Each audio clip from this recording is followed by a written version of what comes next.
So much of the planet is hidden underwater. It's no wonder so many amazing discoveries are found submerged. Discoveries like a primitive submarine, strange monster skulls, and a monumental volcano. Underwater fossil hunting.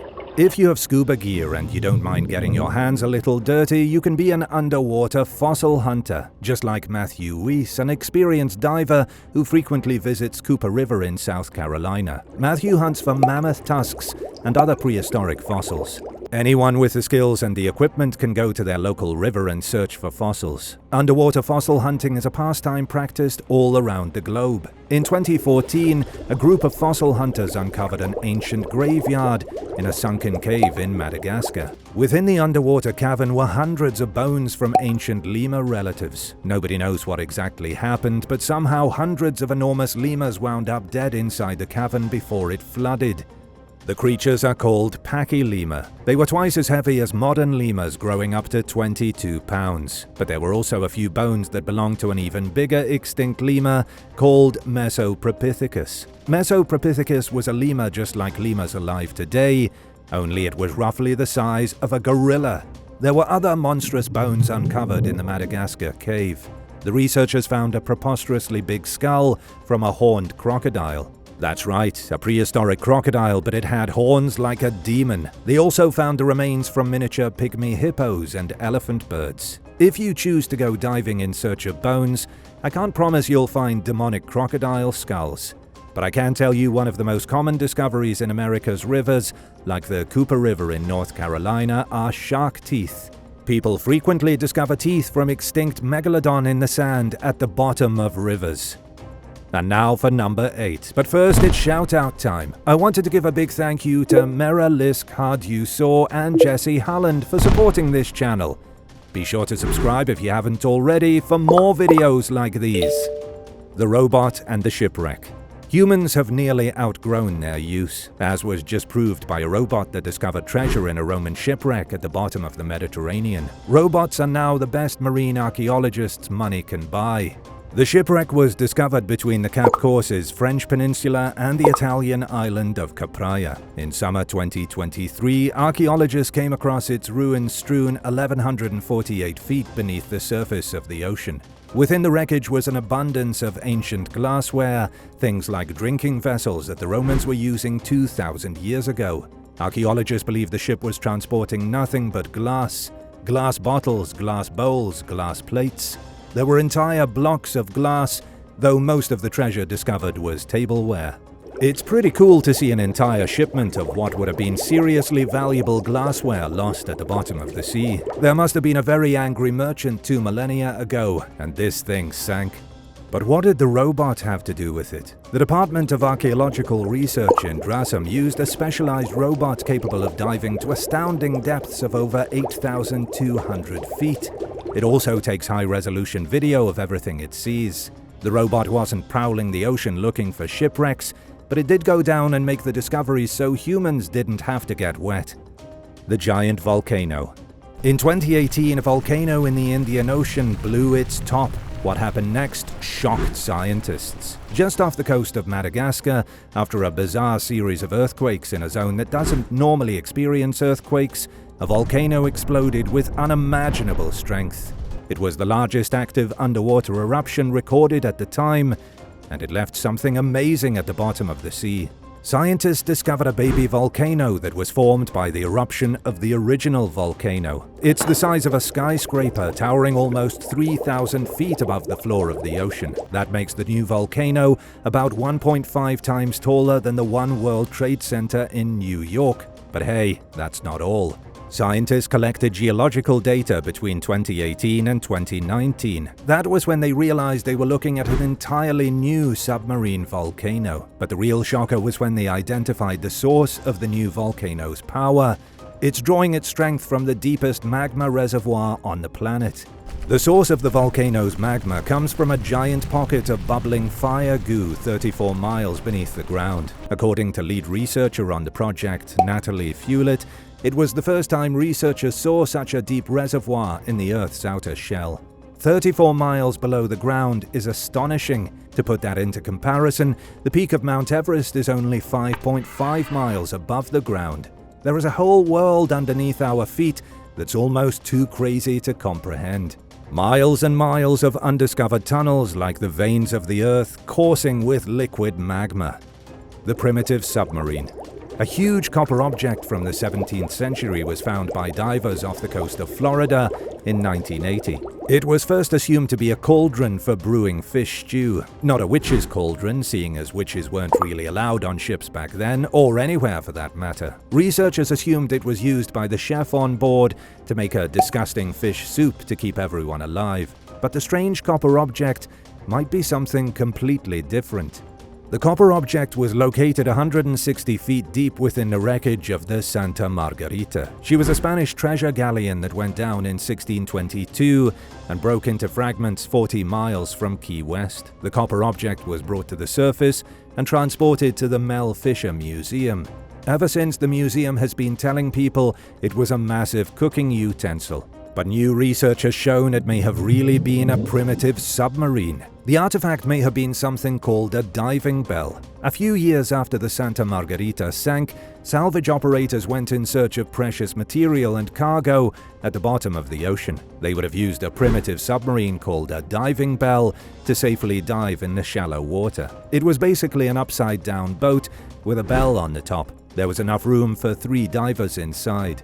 They would have had a hose to feed them oxygen, with a portion of the submarine filled with air. The thing that used to be a cauldron may have been the top portion of the diving bell. If true, this was one of the first diving bells ever made. The device was only invented in 1606 by Geronimo de Ayans. He used his new device to gather pearls off the coast of Venezuela and get rich. The creepy pond creature. In a pond in Hong Kong, scientists recently discovered a very unusual creature. The creature has 24 eyes and can kill with the lightest touch. It's an entirely new species of deadly jellyfish with venom so potent you could be dead in minutes from one encounter. The creature was observed by scientists at Hong Kong Baptist University for 3 years. It was first spotted in the shrimp ponds at the Mai Po Nature Reserve, living peacefully in the brackish water. The reserve is a series of wetlands with shallow pools that run down into 3 different rivers. The team collected a few samples of jellyfish from the pond, then analyzed its DNA. This allowed them to confirm the jellyfish is an entirely new species. But it's not totally unique. The creature living in the pond is a box jellyfish, closely related to similar jellyfish in Jamaica, Florida, India, and Singapore. But it's the box jellyfish in Australia that you may have heard of before due to their extreme toxicity. The Australian box jellyfish is considered the most venomous thing in the ocean. It's tiny and translucent and can kill with a single brush of its tiny tentacles. The Hong Kong box jellyfish can kill too. It has tentacles that act like poison darts to release toxins into the bloodstream. The toxin from the box jellyfish is severe enough to cause paralysis within a few minutes. Paralysis is usually accompanied by cardiac arrest. Before a victim can even get to shore, they're suddenly paralyzed and having a heart attack. Then they drown. If you're curious about the 24 eyes, let me tell you it's even weirder than you're thinking. Box jellyfish have sensory depressions on their bell known as rhopalium. Within these depressions are 4 groups of 6 eyeballs that they use to see. 2 of the groups of eyes form images, while the others sense light. Sounds of the deep seas. Over the years, scientists have picked up a plethora of unusual sounds deep in the ocean. Sounds with names like the Train, the Bloop, and Julia. These sounds are typically captured using special equipment like hydrophones and underwater microphones. The National Oceanic and Atmospheric Administration are usually the ones monitoring these noises. But what in the world is making them? The most famous by far is the Bloop, picked up by NOAA hydrophones in 1977. It was one of the loudest sounds ever recorded in the ocean off the coast of South America. 2 hydrophones, separated by a distance of almost 3,000 miles, picked up the exact same sound. It honestly sounded like an elder god was being birthed from somewhere thousands of feet beneath the ocean.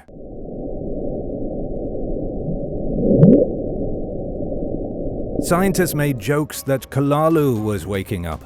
The bloop has never 100% been solved. Scientists at the NOAA figure the noise was simply the sound of an iceberg breaking.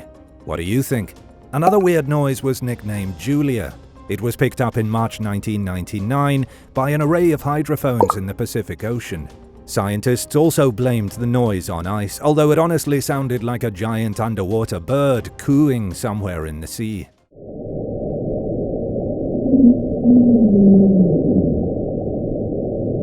The train noise is exactly what the name suggests. In 1977, scientists picked up what sounded like a train underwater near Antarctica's Ross Sea. It sounded like the screeching of a train moving across tracks.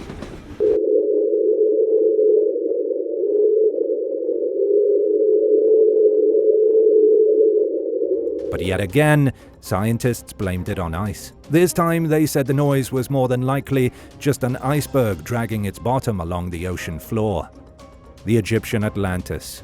Egypt has their own version of Atlantis. It's called Heraklion, and it sank into the Mediterranean over 1,000 years ago. It's a real city lost to the waves, one that some believe could hold the remains of Queen Cleopatra's tomb. Within the sunken Heraklion, archaeologists have found the ruins of temples, shipyards, and statues of gods. Most recently, though, French marine archaeologists found some shimmering treasures. They brought up gold jewelry, silver dishware, and a weird pouring device forged in the shape of a duck. Long ago, Heraklion was one of the most important cities in Egypt. It was the largest port in the kingdom. Merchants from across the Mediterranean brought goods here to be distributed to the Egyptian people. It was a hugely prosperous city, which makes its downfall so much more interesting.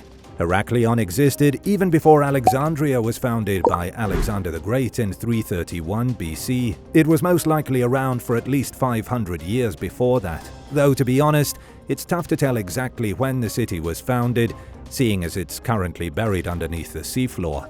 Its destruction came with finality 1,200 years before today. A series of earthquakes destabilized the land. The earthquakes spawned tsunamis, which crashed into the city and sucked its buildings into the sea.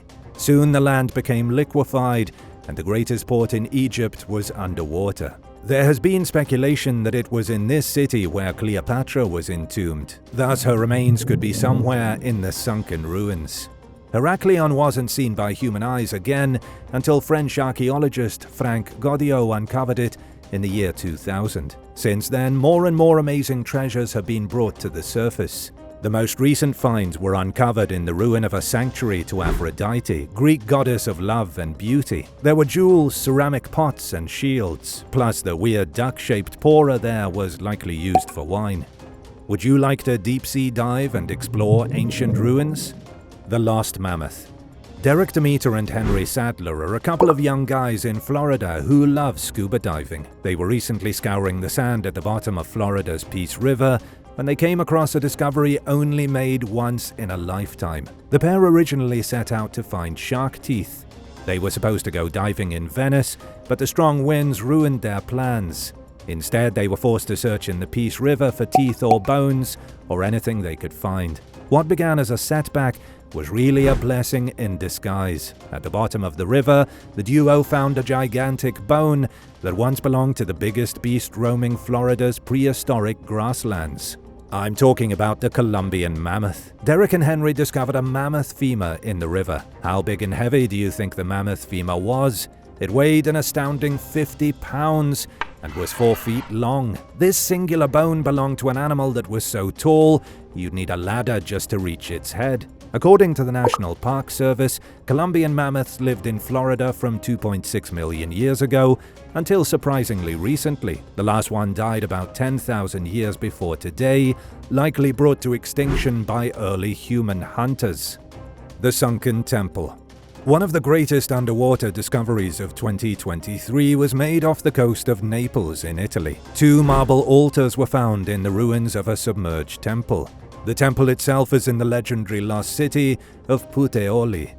Much like Heraklion in Egypt, Puteoli was a crucial port city. It was used by the Romans in the first part of the 1st century AD to bring trading goods into the empire. This was at a time when the Romans were trading heavily with a mighty civilization called the Nabateans. They were the rulers of Petra, masters of the Arabian desert, and purveyors of exotic materials. The Nabateans supplied the Romans with spices and other goods, especially myrrh, that could only be acquired in Arabia. Because there was such a close trading relationship with Rome and Petra, the Nabateans had their own temple in the port city of Puteoli. They had their own trading post there too, as did other merchant nations. This was an international port, so it only made sense that it was rich in culture and boasted a diverse population. The new marble altars were part of the temple where Nabateans went to worship their foreign deities. The whole city of Puteoli didn't sink, but this temple certainly did. Would you ever scuba dive in ancient ruins or go in search of sunken prehistoric bones? Let me know in the comments, and thanks for watching. Don't forget to hit subscribe if you haven't already, and come back soon for more awesome videos from the channel.